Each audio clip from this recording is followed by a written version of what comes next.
Peace train rolling softly right on the peace train. Ah-hee-ha-hee-ho, in the peace train. Peace train rolling softly, thinking about the world to come. On the peace train. Peace train rolling softly right on the peace train.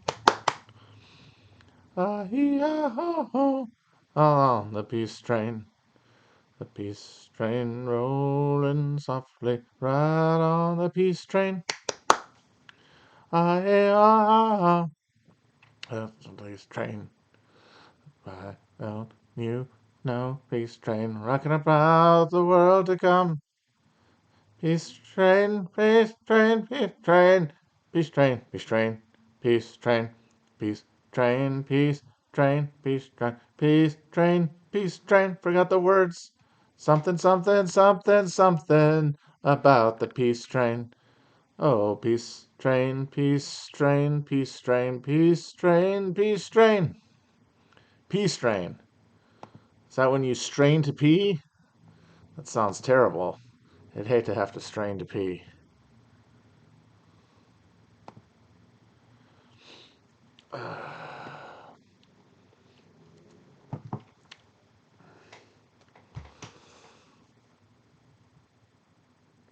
Nothing funnier than being a regular British guy and having a near-death experience and converting to Islam.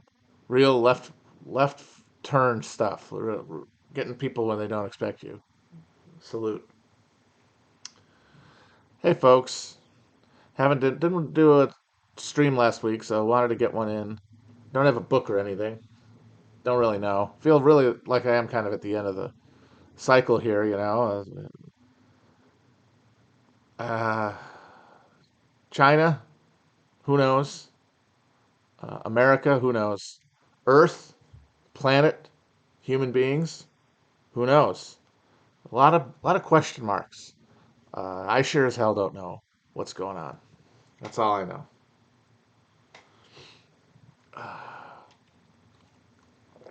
How are you guys? He was from Greek. He was Greek, but he was British.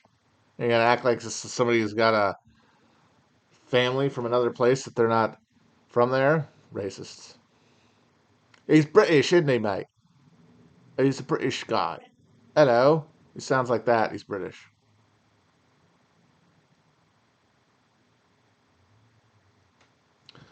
So yeah, I thought just have a low key hello episode. Just talk things out. Anyways, any questions? Just talk through the chat. Nothing too intense.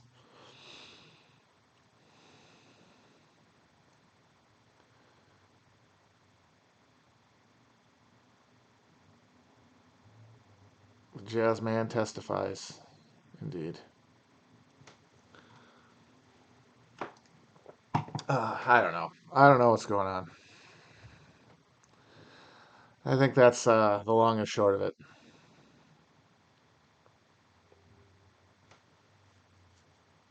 Peru? Good question. I don't know. It certainly seemed like Castillo was in over his head from the beginning. Had a very bad time even getting any kind of uh, agenda off the boards. So, like the whole like new pink wave that's hit Latin America is really problematic because it's got such shallow roots anywhere. Like you can win an election, but so what, you know? If you don't have horses, if you don't have people who with your back, if you don't have organization to press an agenda, then eventually you're going to get neutralized. Uh, and you know that's really the story of the left, whatever you want to call that, everywhere. Is that it really does mainly exist as this uh, uh, chimera, this uh, thing people are sort of gesturing towards with their politics, but which doesn't have any actual body to it. It doesn't have muscles. It doesn't have any kind of real articulation. because the only thing that really does have articulation is capitalism. That's well articulated, and everybody is operating within its constraints. And as such, the ability to press against any like load bearing or structurally necessary elements of capitalism becomes very difficult to consider.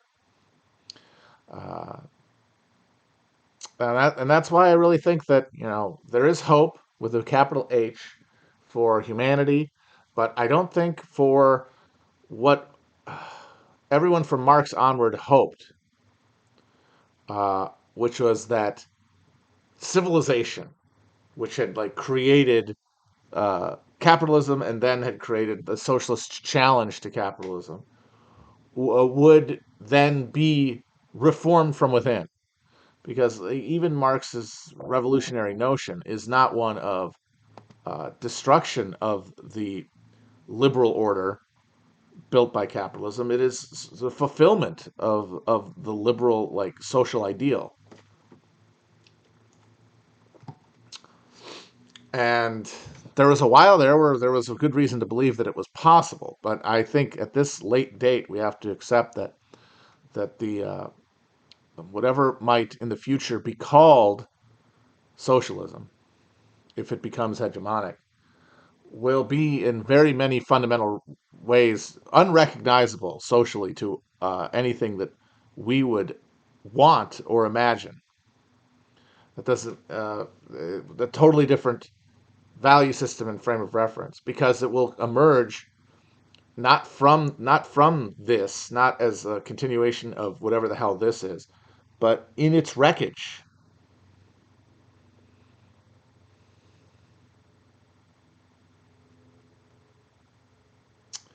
Somebody asked about Bukharin and what he got right. I mean, Bukharin was wrong in his fundamental idea, which is uh, that Russia could be modernized without mass misery. That wasn't going to happen, as we've seen. Nowhere that got modernized, nowhere that had a pre-modern mode of production was brought into industrial society in the 20th century without massive bloodshed. But I think what he did recognize is that having that bloodshed be carried out under the auspices of a communist regime, and in fact, the embodiment globally of the notion of socialism and communism, would be devastating to the larger project of global revolution, which is what the premise of the Bolshevik takeover had been, that it would spark that.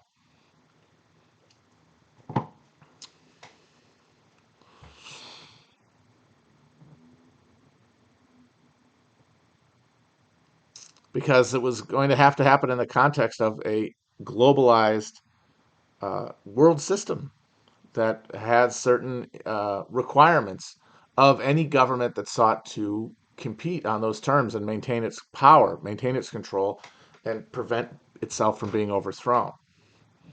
I mean, Bukharin's course, which was to try to buy off the peasantry, would have left the Soviet Union incredibly weak and would have probably led to the Communist Party being at some point overturned. The question is whether that, in the broad one, could have been for the better. But that is one of those classic hindsight of 2020 is 2020 type of things. But that's just it. Somebody says, "Well, then you let the capitalists take over." Sure, they do. They take over, but that doesn't mean that the socialist challenge to capitalism goes away. And I think that assumption that undergirded a lot of Soviet thinking was wrong. It was. Oh, I got an echo again. Wonderful. Great. It just kicked in, like it was not doing it, and then it did do it. Well, that I don't understand.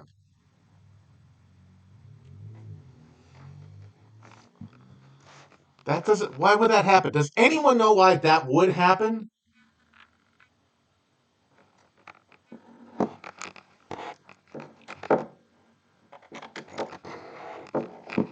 plugged it in and plugged it out again.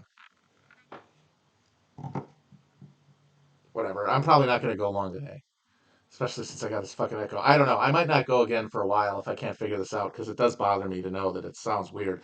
I have a fine microphone.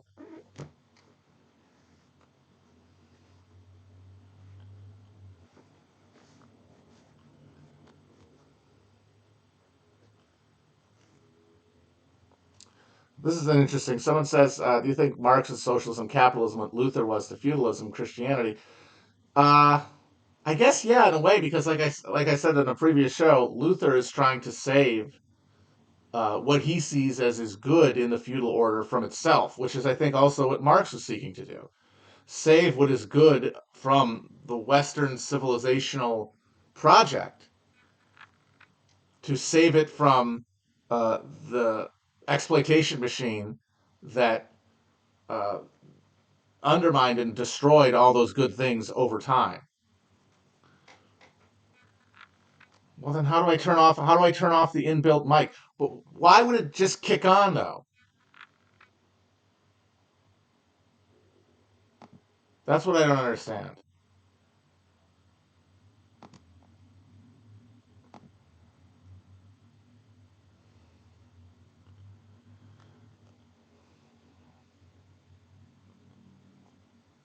All right, turn the computer volume off. Computer volume is off. Does that do anything?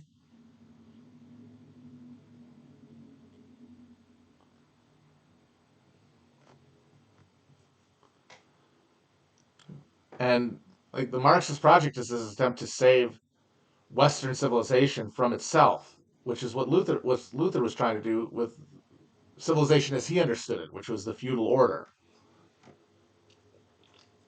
And then Kelvin comes along, and he is the creature of of the future. He's the one who recognizes the necessity of an alienated religion to match an alienated social world.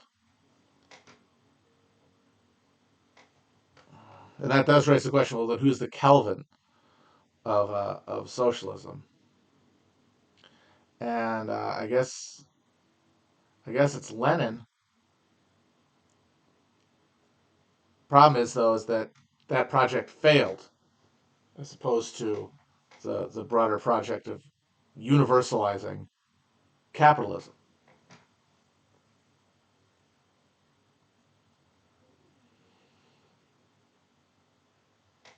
When is religion ever not alienated? When you don't have when it is not generated by and reinforcing of class society.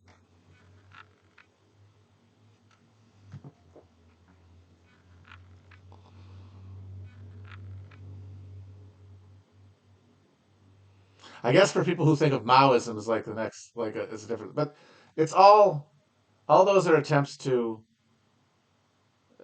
adapt to the reality that the world revolution never came. It never happened,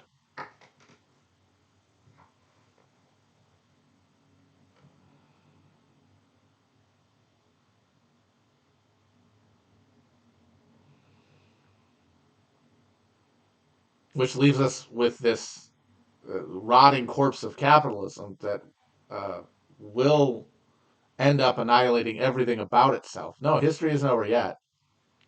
Uh, but I mean, I don't know. I kind of think it is. I mean, Fukuyama is right that there never that the challenge to capitalism failed from within it. If anything else is going to have to come from out. The problem is because capitalism is totalized now, we cannot imagine anything outside of it. But capitalism at this point in history is retreating. And what it is leaving is sort of post historical landscapes.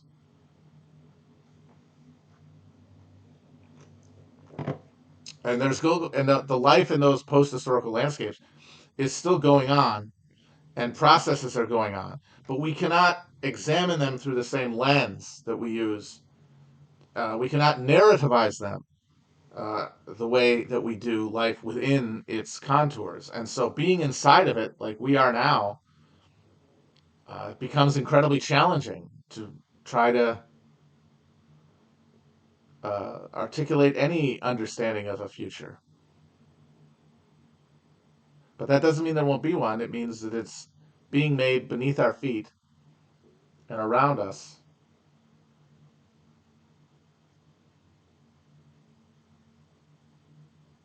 I don't know. And yeah, like civilization as we know it, that's the important part, will be destroyed the way that all previous class orders that have been geographically limited. This one is geographically unlimited for now, but it will be a process of retreat and then retreat into cores, archipelagos of wealth that will then collapse from their own contradictions, leaving emptiness, sterility, but also growth and life and ferment.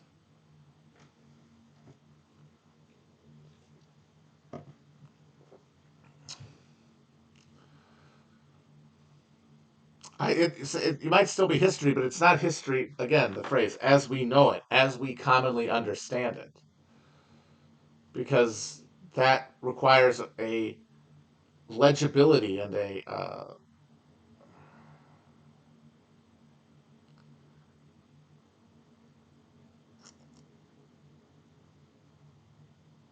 it's not part of it's a process at the other end of a rupture.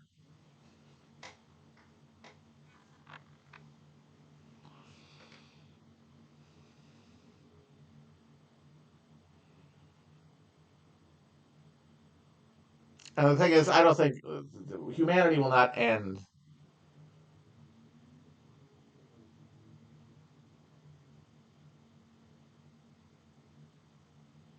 I think that desire for ending is a desire to have some sort of to square the difference between living, in a sweep of species existence as a finite, limited individual.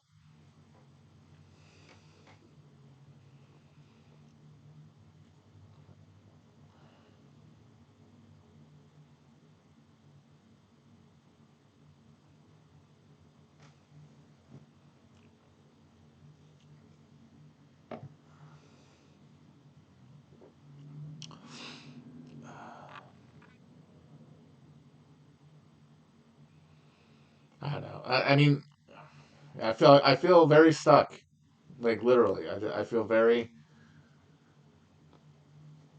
at my wits end in many respects.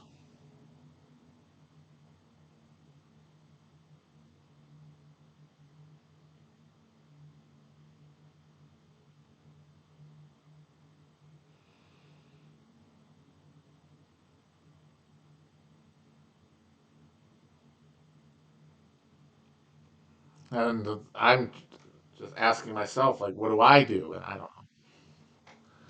I don't know.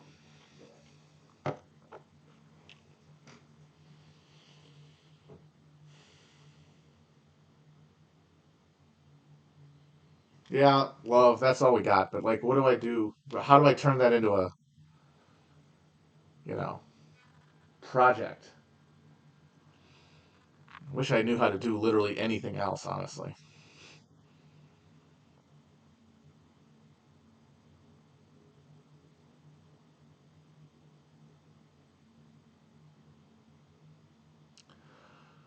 Napoleon certainly would have been the goat if he defeated Britain, but I mean, he couldn't do it. Europe could not be militarily suborned, even into the 20th century. That was proven.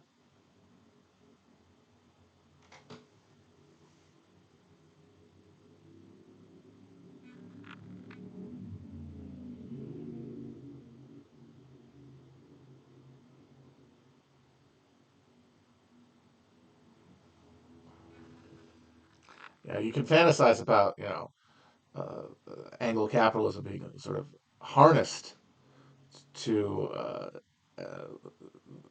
the French social model, but that's couldn't happen because the Anglo-capitalism was in every respect able to pile on competencies and uh, competitive advantages that left it unassailable. Mike Flanagan, I saw, is saying he's going to adapt the Dark Tower series. I will believe it when I see it because that's been said before. I remember when Ron Howard was going to do it. There's going to be a TV series from, I think, the Walking Dead guy. Never happens. Probably won't happen. It's not unfilmable. That is absolutely incorrect. You could totally do the Dark Tower, especially as a show, not as a movie, but as a show. The movie is terrible, genuinely bad, breathtaking in its awfulness. Uh, but I think you could do the series as a bunch of shows. I mean, uh, the first book would probably not even be you. You wouldn't want to spend too much time with that because it is sort of more psychedelic and spare. But you could still use parts of it to establish mood and texture and all that before hitting the drawing of the three because like that's ready made to be a show. You could do a season of television about the drawing of the three, no problem. And then you go to Wasteland and you go into Lud and all that. It's actually pretty, I think, straightforward.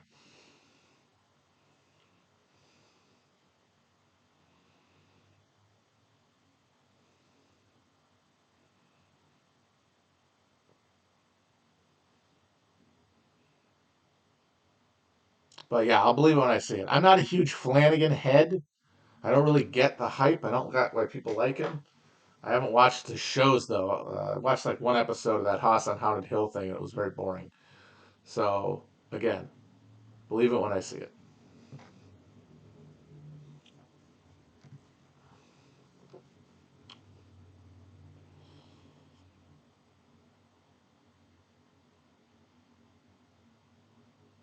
I think that the way I would deal with Blizzard of Glass is I would not have it as like a separate series or a spin-off or anything. I would have it interspersed through the show, like as a parallel narrative.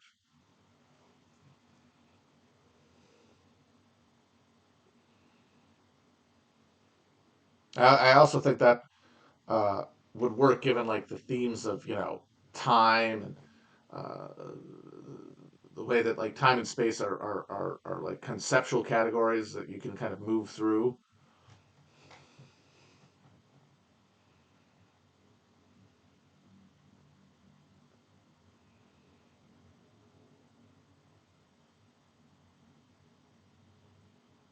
Do I think dollar hegemony can be broken? Who has an interest in breaking dollar hegemony is the question. If the Chinese want to break dollar hegemony, they would have to liberalize their markets or their finance markets. They would have to get rid of their capital controls. And if they did that, what would be the then why are what they lose the point of doing it? Like if the point of getting rid of dollar hegemony is so that you can have control over your own national destiny, then the cost of doing that is giving up your fucking control over your national destiny and giving it over to globalized finance.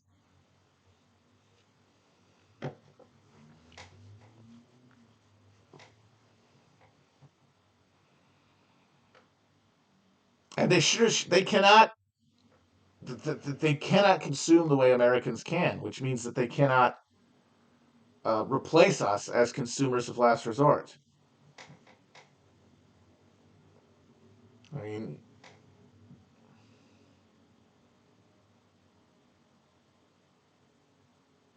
like no, there's no. This is where the end of history thesis comes in. Like there is no alternative conception of how to make this stuff work.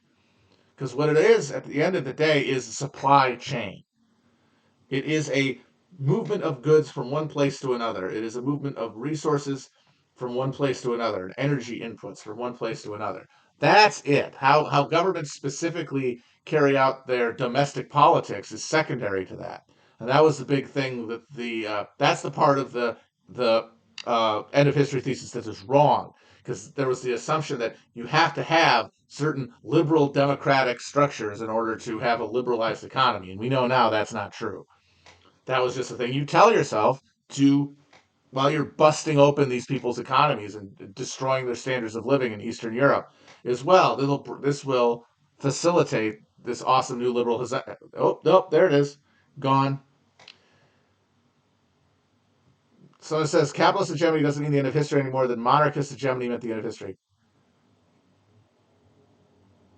We're talking about the first time ever that you have a fully totalized system.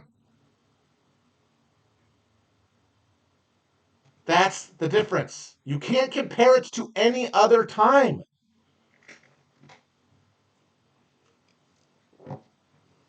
Again, it is a supply chain. And that supply chain is what keeps systems of power, elite structures of power, intact, which is what all of this is serving.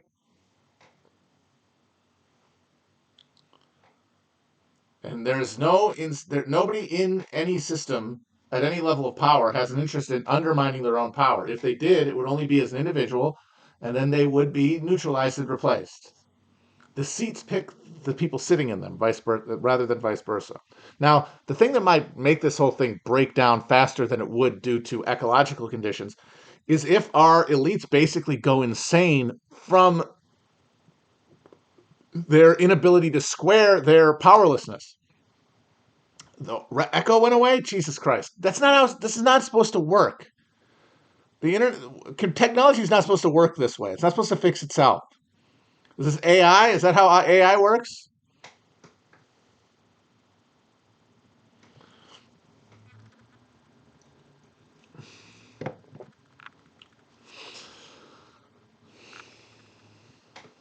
Like we do have these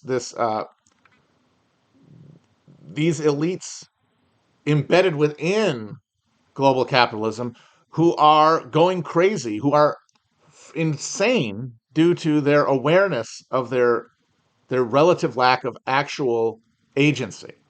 They get the benefits. They're still wealthy, but not really because of anything that they do. It is all happening without their input, and that is driving them mad. It is alienating them from the system that benefits them.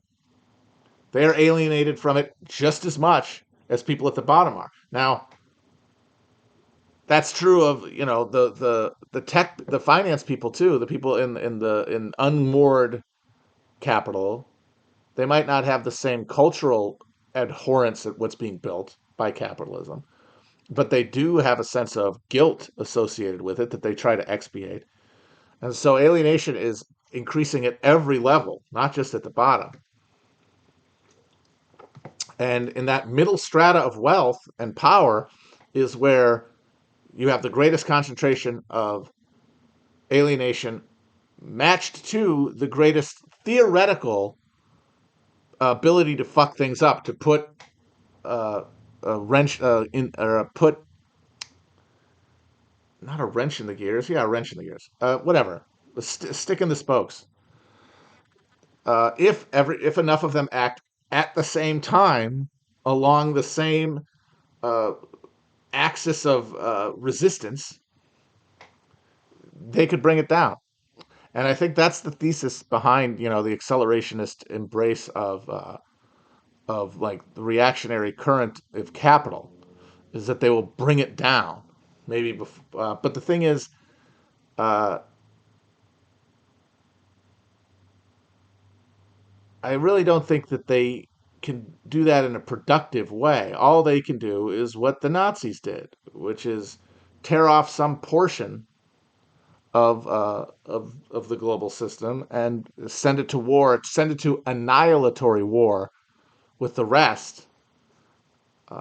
Nothing comes out of that better. Uh, except for maybe if you're fighting in it, you get to feel a purpose for life in that moment before destruction.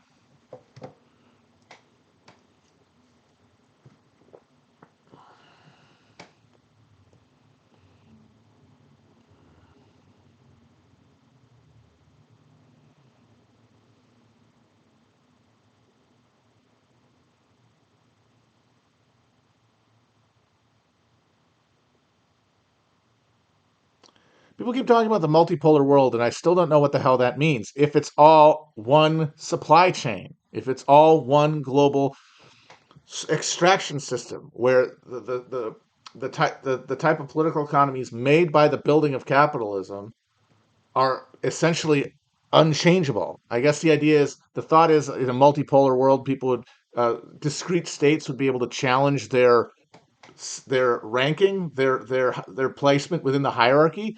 They cannot do that.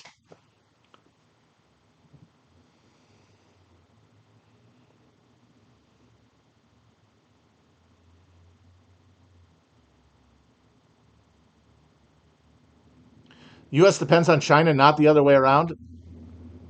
What are you talking about? Everyone depends on everybody else. It's all mutually reinforcing.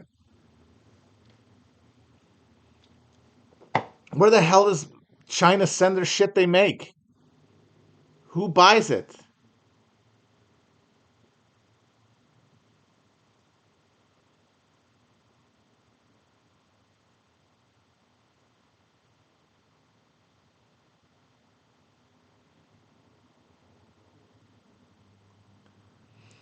I think like guys like Elon, I don't think they're trying to bring down anything intentionally, but they are having this disruptive impulse just because they're just individual dickheads in a system who have no understanding of their greater role within it and are able to act independently in a way that previous generations of ruling class elites could never do on an individual basis. And that is destabilizing. But I think the revolutionary or like disruptive capacity of that is overrated by some because it underestimates the degree to which instability is a defining permanent feature of globalized capitalism.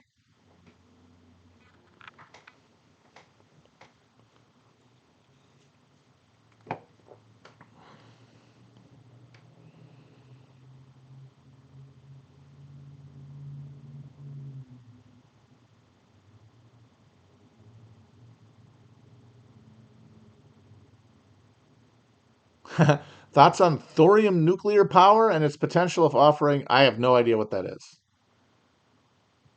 I'm where if you. I'm gonna guess you have to dig it up somewhere. Maybe the Chinese will crack cold fusion, and then all this fretting is for nothing.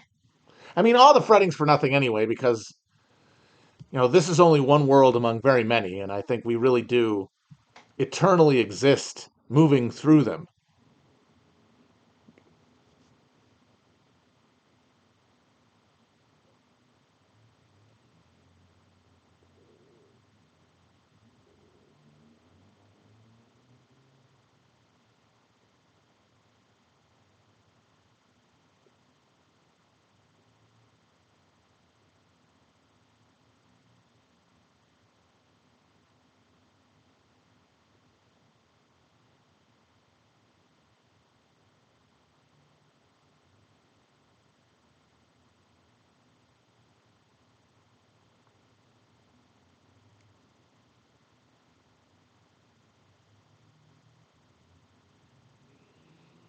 I have to say, somebody asked about food reviewing. That is content that I relate to. I have to say, Tolkien or Martin, that is not a contest. I know it's unfair to prefer Martin since he's building on Tolkien, and Tolkien is like the originator, but I don't. He does not speak to me at all.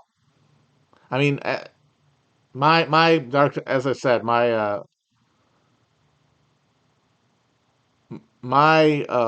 Lord of the Rings is the Dark Tower books. I was like, I'm an American. What the fuck is this sword bullshit? Give me a gun.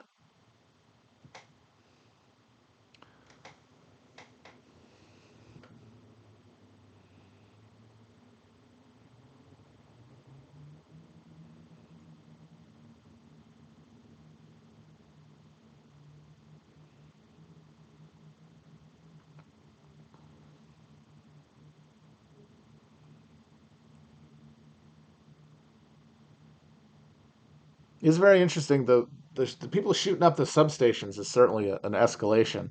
Although why or who it is I mean, I think people are jumping to some pretty wild conclusions about where that's coming from, with basically zero understanding or evidence of it.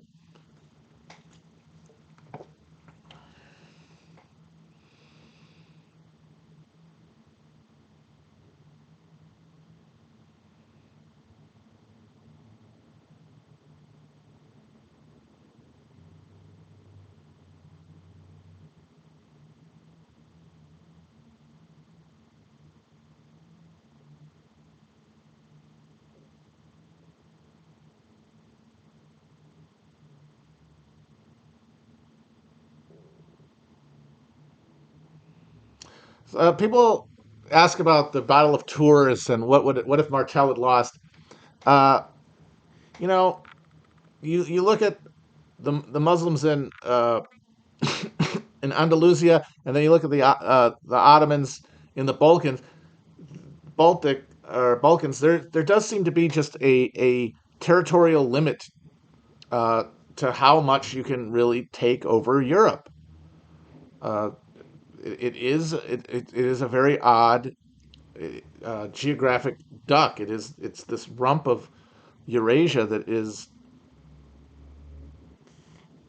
resistant to central command, and had been since the end of the Romans. The Romans only were only able to do it because they were able to more effectively marshal military resources than any other power, because their original army was made up of fucking yeomen. The original yeoman fantasy was built in Rome. It was built among the smallholding Roman farmers who served militarily, essentially as their contribution to the state.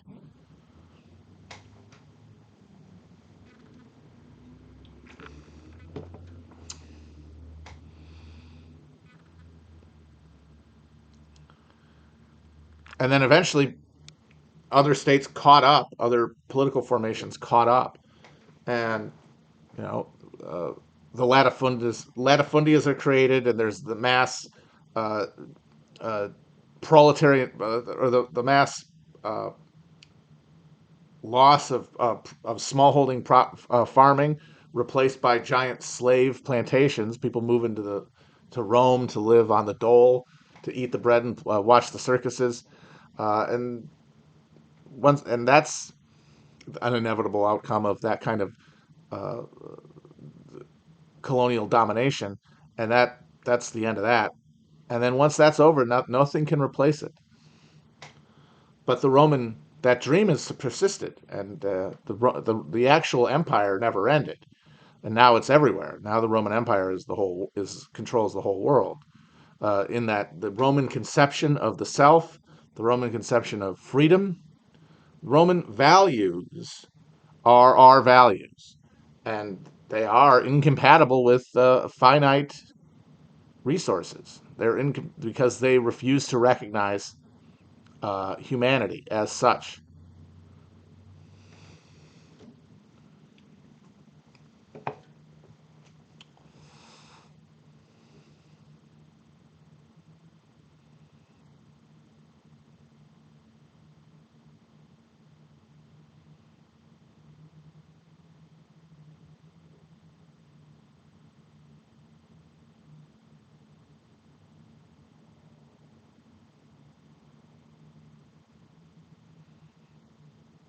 The real Civil War hinge point is order is, as Harry Turtledove pointed out, is if if the Federals don't get a hold of Lee's orders when he invaded Maryland. But there is also, I guess you could say, what if Longstreet had been listened to, and they tried to outflank Meade's army and the third day of Gettysburg instead of the direct frontal assault? But because Vicksburg's happening at the same time, that might have also just prolonged things.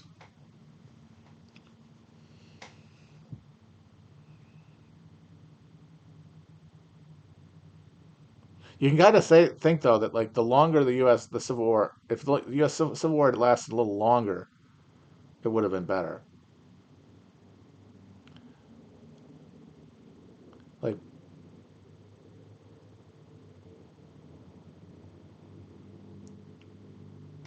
Yeah, like he doesn't necessarily win, but he has a chance if he goes to Maryland, if he's able to successfully invade Maryland. I don't know. I mean, to be honest, I always feel a little uncomfortable doing the hinge points of any kind because you sort of have to start out acknowledging that you're just doing nonsense. You're just having like a fun time. You're basically it's like sports radio, and it's not. It doesn't really tell you anything about history, other than the fact that specifically I feel like uh, this iteration of the human social animal has reached its uh, attenuation when the technological regime that has been used to facilitate class rule throughout most of human history has reached the point of intensity where it has overtaken human will, and how increasingly our lives are not our own in a way that has never been true historically.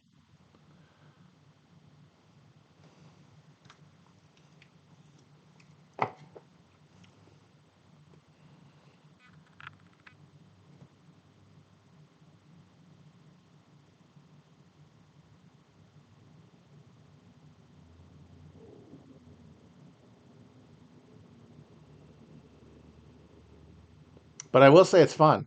They're very fun. Like, hey, what Napoleon taking over Egypt? That is amazing to think about. Leading a bunch of fucking Mamelukes to Istanbul. Come on, fantastic. And invading England and chasing those limey fucks around Lincolnshire or whatever. That's just, it's fun to think about. And that's all we're having at this point is fun. And we have to sort of come to terms with that, I guess. I do anyway.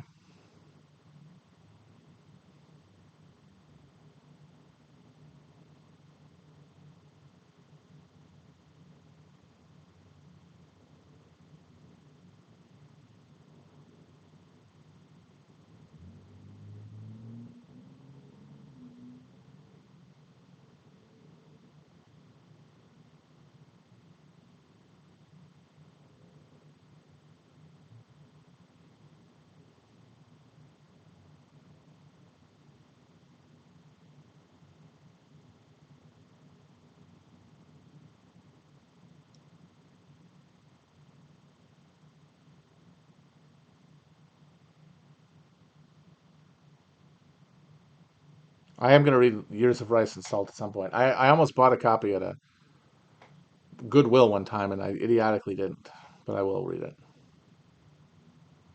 I mean, we're already seeing the rise of privatized militias. Uh, that is going to be a feature, but like even that uh, is going to involve strategic retreats because obviously you can send mercenaries into places that capital is otherwise afraid to invest, but that perimeter is still going to have to be uh, retrenched and retreated from. Robot voice is back? What the fuck? What is going on?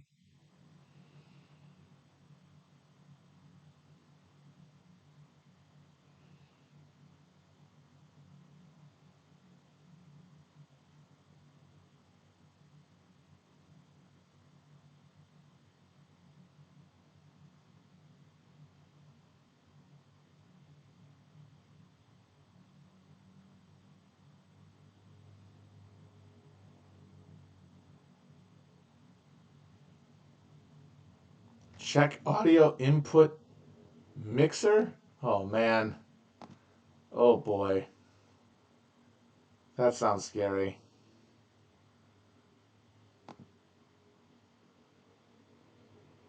I don't think I will. Definitely not now. Because that's a recipe for disaster. I don't know how to do it. I don't know how to do technical stuff. I never have.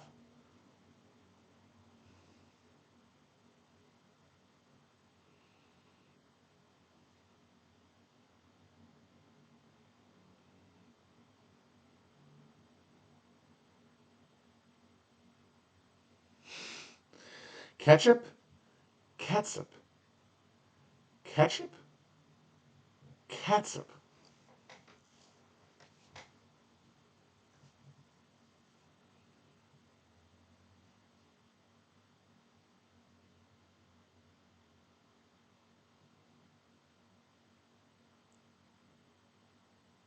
Yep, that's me. I apologize for Honkler all day and every day.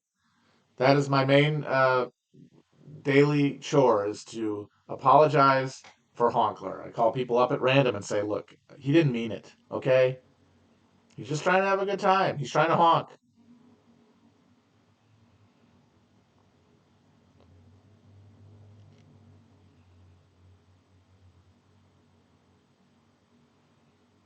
How do I talk to my normie friends about politics without being insufferable? Ooh, that's a tough one. Because politics are insufferable. It's essentially a fandom that, unlike that, is uniquely obnoxious because of its pretensions to gravity.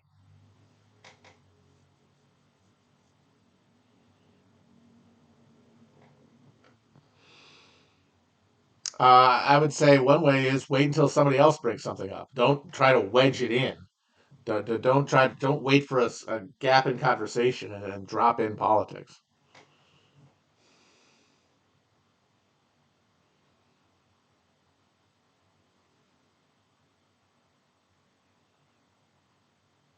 I have a real microphone. I've showed you multiple times. This is a microphone. Look at it. It's got all the stuff that a microphone's supposed to have. It's got the pop cover or whatever you call it.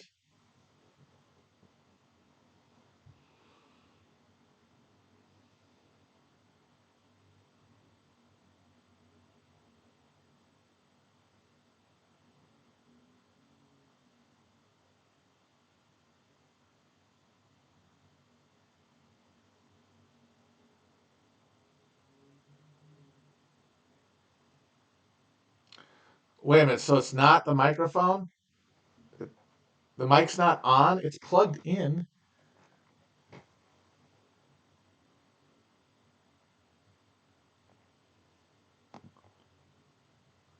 Desktop audio is muted.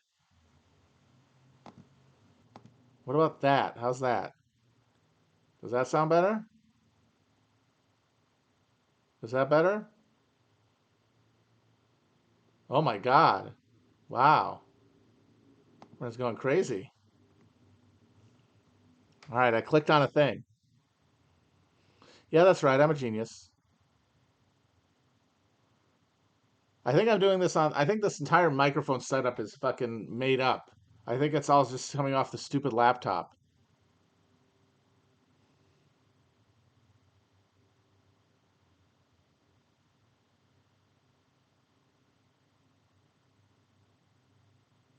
Why do I even have a microphone? What is all this stuff for?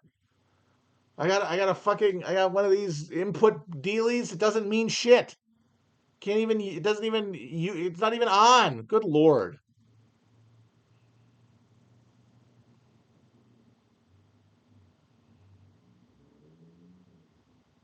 Right. But apparently it's not for your listening pleasure because none of it's actually working.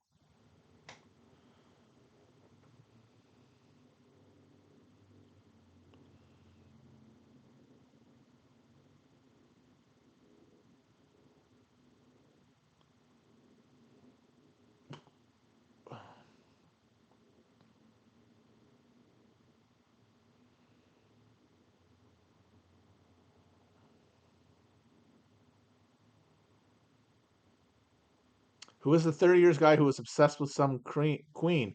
That was Christian Brunswick, the Mad Helberstatter. He was called. He was totally sprung on Princess Elizabeth, the wife of the Elector Palatine Frederick V. He was horned up to in the extreme for her.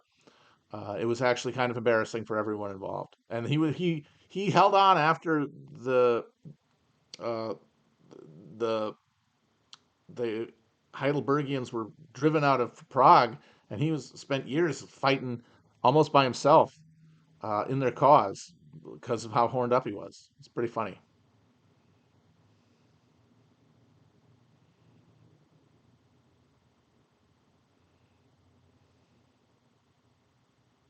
Yeah, JB Prisker does not have that dog in him. And it always depended, like any fantasy about him doing anything required that dog to be in him. And the dog is not in him. The dog has departed the world. Nobody's got the dog in them anymore. And that's what people are trying to reclaim. But they're too dependent. Everyone is too dependent on the dog removing engine that they live enmeshed within. The dog has moved on. We're in a dogless world.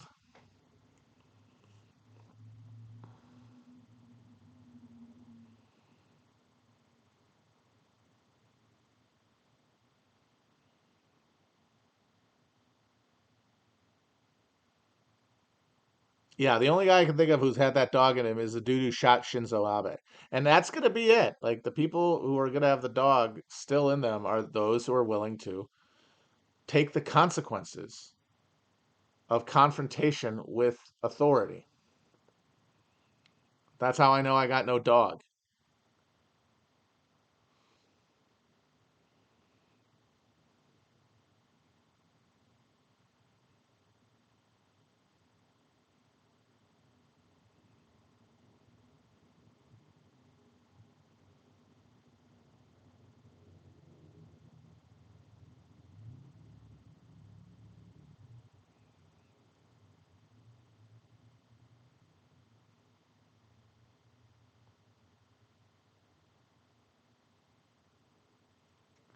I got to say one of the it is interesting how people in America for a while there loved wanting to shoot political figures.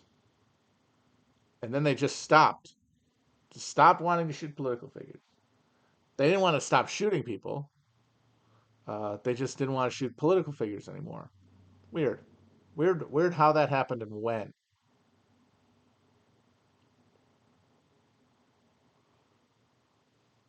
One of the funniest failed assassination attempts of a historical figure was this guy who tried to kill Andrew Jackson. Andrew Jackson was coming down the steps of the Capitol, and this dude walked up to him, and he had two pistols in his hand. And he leveled them right at Jackson's chest, pulled both triggers, and both guns misfired. And then Jackson took his cane and started beating the shit out of the guy, and his the guys with him actually had to pull the president off of his would-be assassin. So that's pretty funny.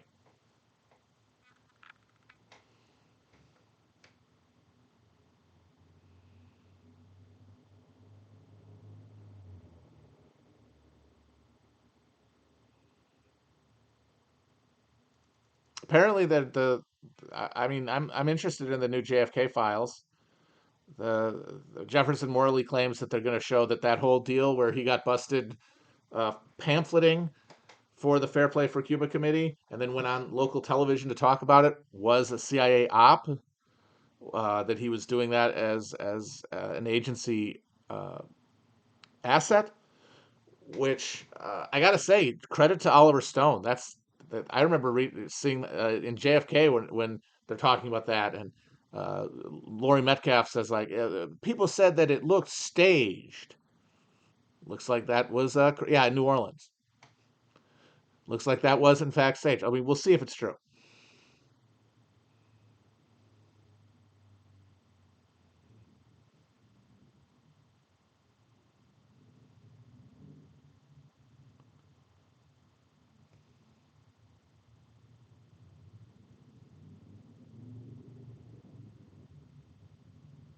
Well, there wasn't. It says a CIA substation.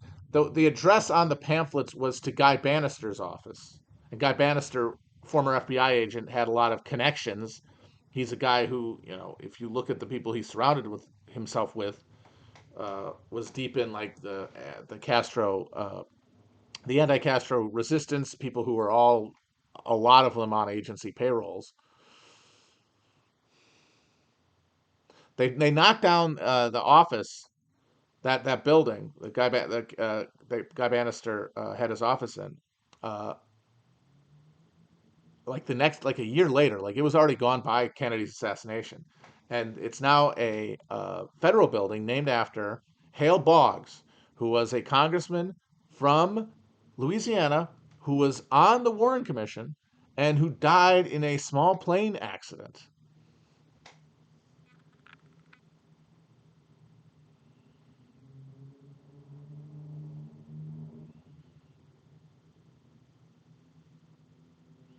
Yeah, I think that's why I'm focusing more and more on history, because every time I try to think about the current moment or where it's headed, I just kind of get depressed and confused and kind of angry and annoyed with myself more than anything. But when I think backwards of the stuff that I have some sort of grasp of the contours on, it's just reassuring. So I guess that's why I do history, because it is fun. And it does help you place yourself in a context, but I'm increasingly convinced it doesn't really tell you much beyond that. Nobody can tell the future, but yet we are kind of expected to understand it, you know? We're expected to be able to anticipate where it goes because of how rapidly things are changing without changing at all.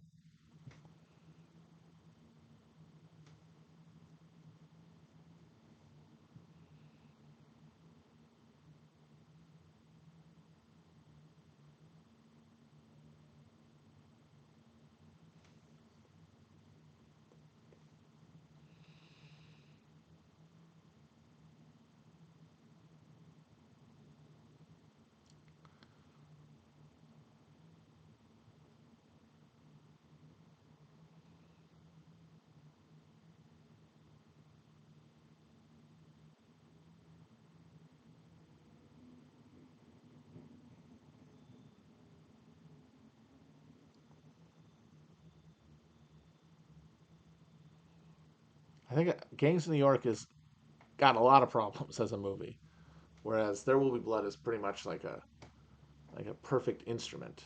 Although Daniel Day Lewis's performance in Gangs of New York is one of my favorites.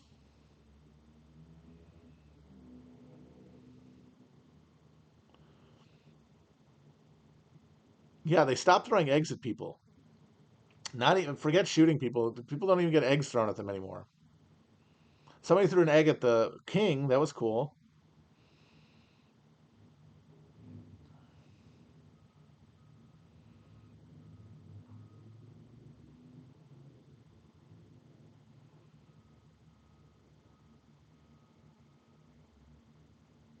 Are there going to be any more movies?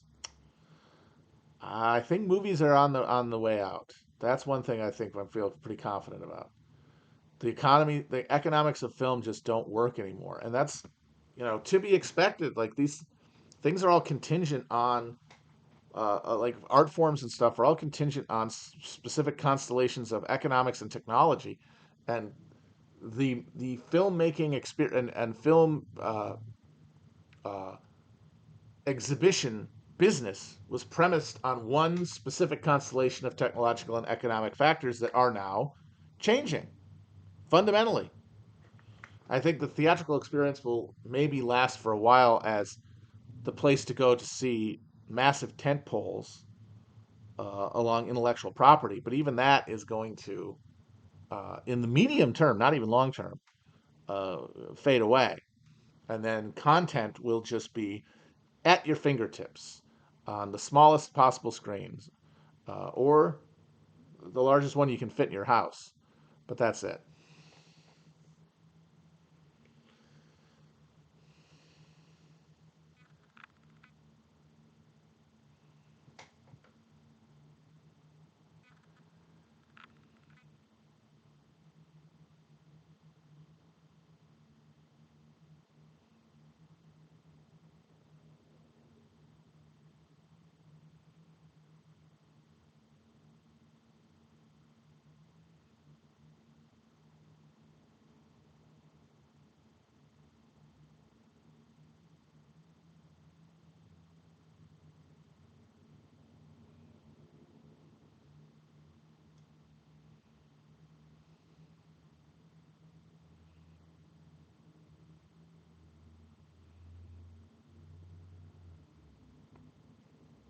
Eventually, I don't know if the kids. I mean, I don't know if they even want to watch films or even shows anymore.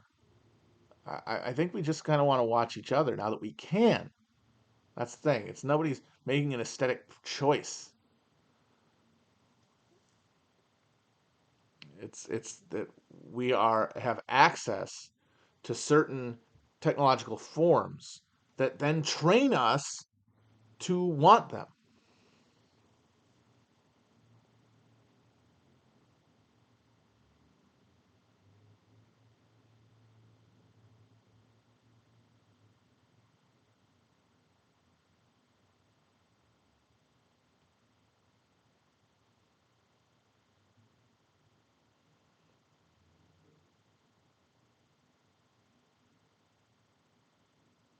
Yeah, I know. Oh, everyone says that, the kids today, but the technology is changing the way people live. Like, you have to acknowledge that.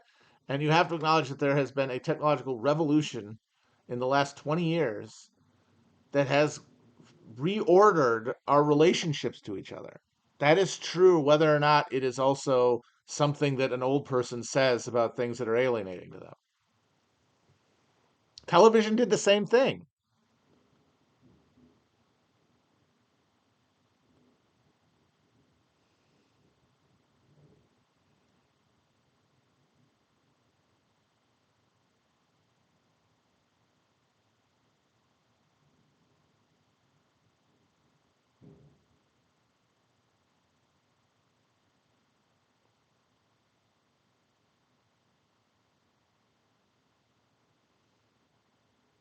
Cocoa melon? What the hell is that?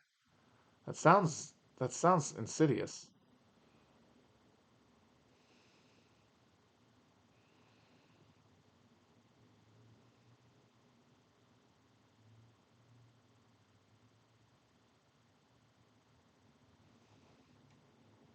You could indeed say that video killed the dang radio star, and then the TikTok killed the video star, and bathing in like the neural hyper sludge network will kill the TikTok star.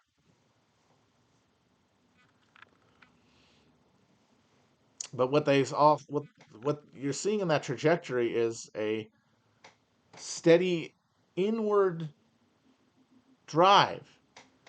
Uh, from the mass experience of a bunch of people, strangers sitting in a room watching one movie, to a group of people, a family sitting in their homes and watching television, to an individual looking at their phone or their television screen or their computer screen.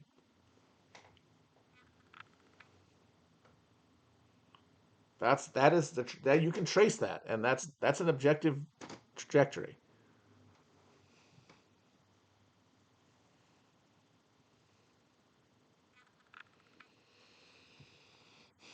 And it deepens the sense that we are not that no one else is real. I have been meditating a bit lately, trying to do more. It's good. Get my brain tingly.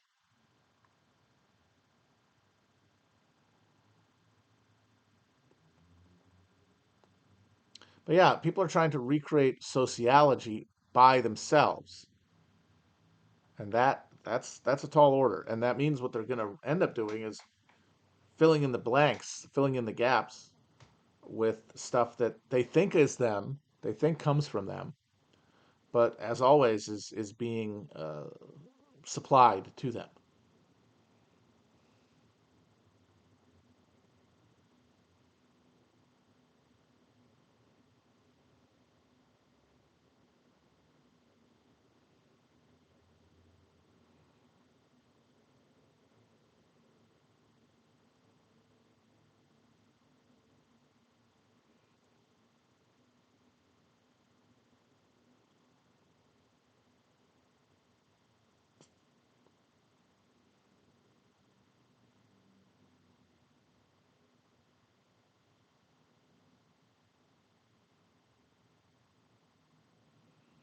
Walkable cities, when, well, walkable anything. Interaction, third places would help a lot. Neom, hilariously, Neom is it's the walkable urban dream, which of course makes sense because there can be no other socially envisioned horizon other than the one promised by socialism. Like but the version of it sold by Elon Musk and the Saudis is an illusion. It's a fraud that can never be fulfilled because the thing that builds that world is a social order that is fundamentally unalienated. The labor that goes into it is the willed labor of individuals working in concert.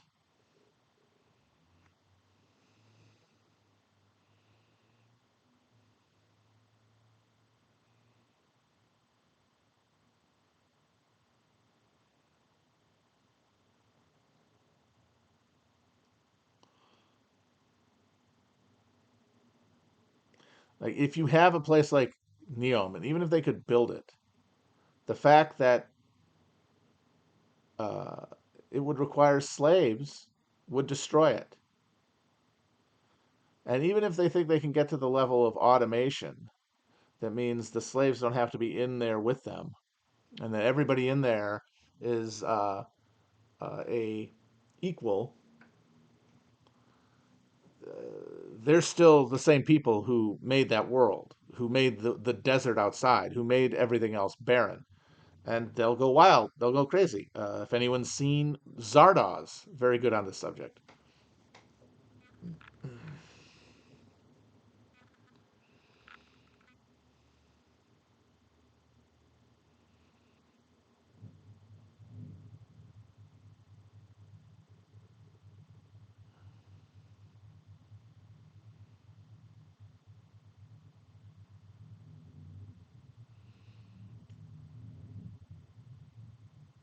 But even these countries that have all the money in the world and are able to get almost infinite cheap labor to build them are not being able to succeed at getting them done. I mean, even with Neom, they built a hole. They built a hole that are showing people look at the hole, and it's a fraction of the size of the one that they claimed that they would need.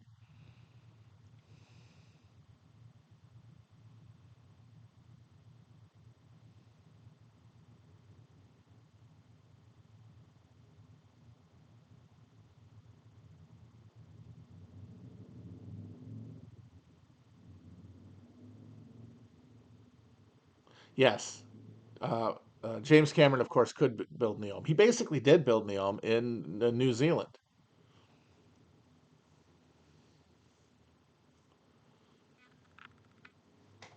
Well, we'll all find out how what is in the way of the water. Maybe we all come out of Avatar Way of Water next week, and we're on Pandora, and we didn't even know it. No, of course not. It's fun to think about, though. It's fun to think about. And that's what we're all doing out here at the end of history, having fun thinking about things. All right, I'm going to think of another book, though. I think another book project would be good. If anybody has any suggestions, please let me know. Doesn't have to be about China. Uh,